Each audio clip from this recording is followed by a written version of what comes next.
Hey, thanks for watching. I'm BJ Smith, and this is my presentation for Mod 7, AEP855, the Human Resource Frame.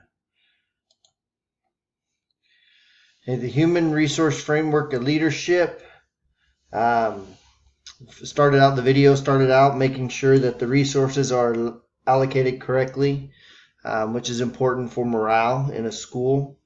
I know that's important because our supplementals aren't aligned probably the way they should be, and we lose teachers over it when like our music teachers leaving this year, when our supplemental for music for their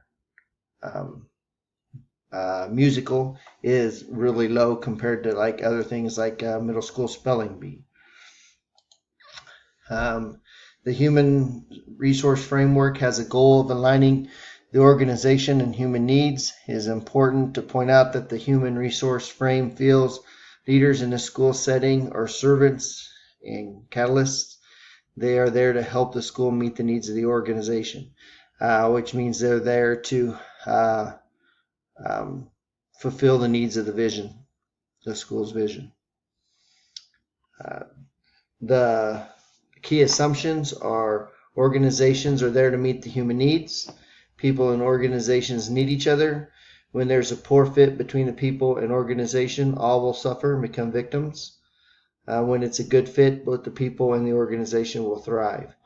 This is really interesting because in Lions last year, our staff did not get along. We had a high turnover in staff, and this year our morale is a lot better, and our whole middle school is thriving because of it.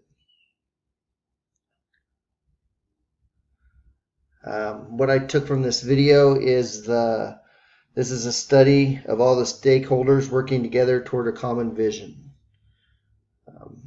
As a future principal, I will need to evaluate all stakeholders and work to ensure that they all are working toward that common vision. This is my philosophies on the hierarchical structure needed to achieve a common vision in our school. I made a circle graph because I'm not, in my mind, the hierarchy is not top to bottom. I think we all work together to meet the needs of our students. That's why I put students on here first. They always come first. A school's vision always should focus on the success of the students, and everyone works together toward that common goal. So as you see my framework, it's more about working together than it is working for each other. Teachers have the greatest impact on student success.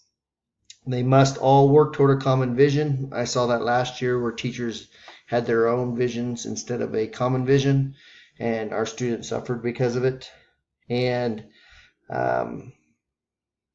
so that's why I put them first here, because they're probably the most important and have the greatest impact on our student success.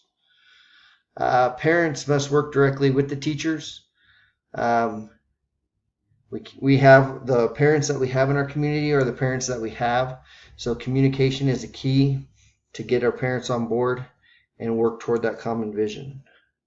Next I put was community. Feel like community, through the redesign process that Lions has been going through, it has taught me that the importance of community.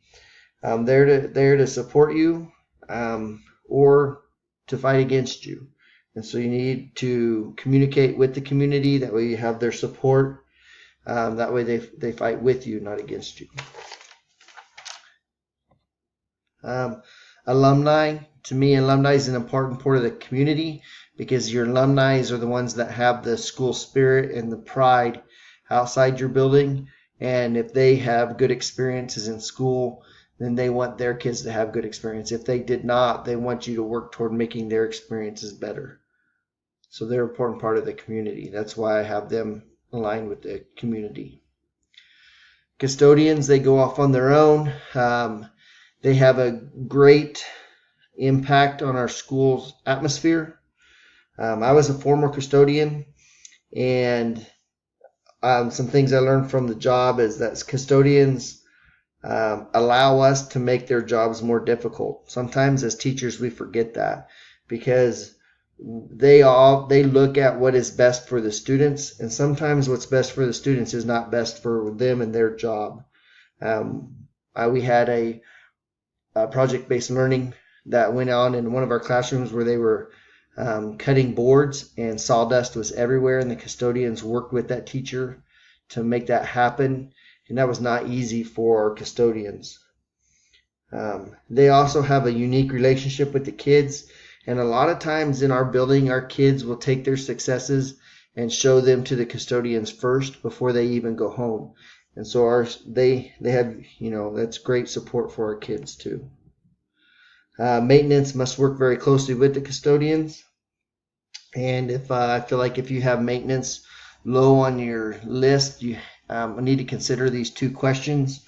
What is your day like when the internet goes out? Because your maintenance staff is the people that take care of that. And then I've been in my classroom, when I get there in the morning, it's 58 degrees, and all of a sudden your maintenance becomes the most important people in your building. Cooks. Cooks can completely change the morale in your school. That it's amazing to see that happen. When we have chicken fried steak day in Lions, it's like the kids all come back from lunch happy. It's a big day. And I think back to when I was a kid, chili and cinnamon rolls, that was the best. I guarantee my attitude was better on those days. The office staff, I did not tie the office staff with any particular person because they have to work with everyone. They play a large role in creating the culture in our school. They make our first impression for the people coming in. They are the people that they support our students. Our students are in there all the time. They help keep the principal in a good mood. The office staff is very, very important. Paraprofessionals, I have them. I held off on putting pairs on because it was the hardest for me to put them on here and find out how. And I think that's because I think they're underpaid, and they get the least amount of respect for the job they do. They are very important to student success. They help teachers a great deal, and they help students' motivation levels a great deal. And I know the value of having a good para, and unfortunately in our school system, they're very underpaid. The last person I put on there is the principal. I put the principal last because I think the principal's needs come last compared to everyone else's. I think to create a common vision and show the support, principal must put the needs of others in front of themselves. They're also the glue that holds everyone together and keeps communication lines open between everyone on this graph. The principal has to have everyone's back, but they also have to be the one to make the hard decisions. I think another name for a principal is the great communicator, because they have to be able to communicate with everyone.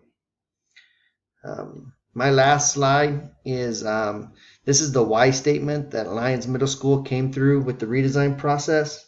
And I love our why statement at Lyons Middle School. It often becomes our vision. Taking these building leadership classes at the same time as being a co-pilot for a redesign has helped me a lot. I understand the importance of a vision. I think that's why Lyons Middle School was able to launch this year as a Gemini 2 school. Our staff buy-in is higher than any other building in our district.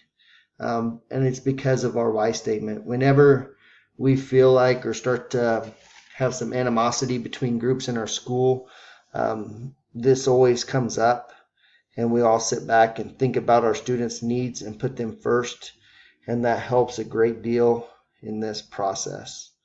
It's helped our school a lot. It's helped our morale between our staff and our students a lot. It's been great for our middle school.